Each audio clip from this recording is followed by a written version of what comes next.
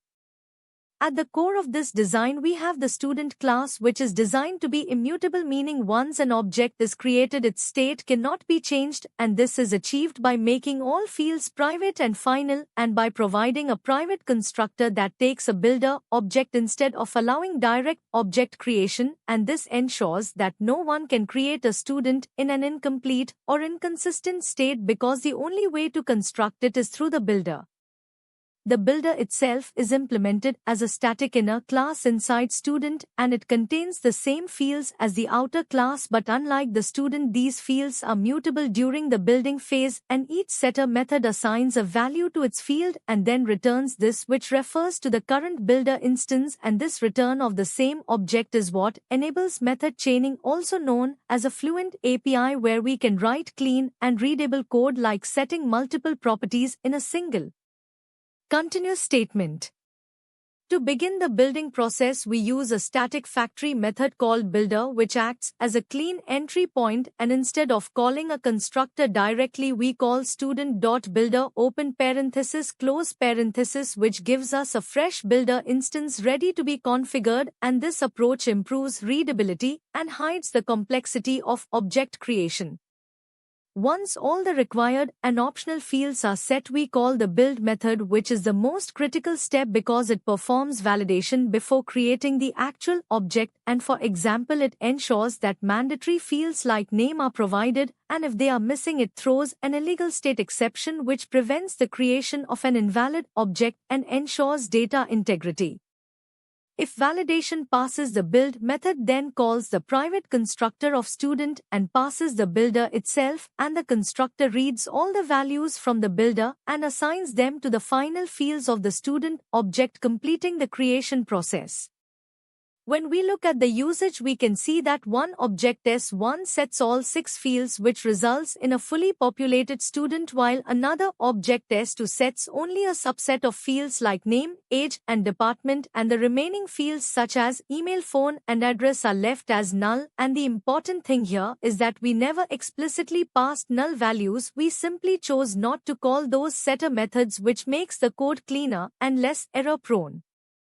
In the validation test case, when we attempt to build a student without setting the required name field, the builder immediately throws an illegal state exception, and this exception is caught and handled, which clearly demonstrates how validation is built into the construction process rather than being an afterthought.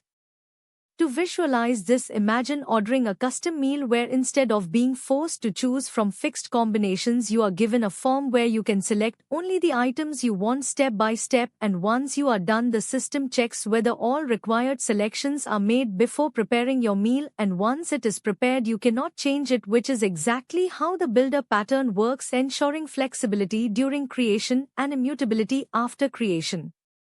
Overall, this pattern provides a highly readable, safe, and maintainable way to construct complex objects, especially when there are many optional fields and validation requirements, making it a widely used approach in modern Java development.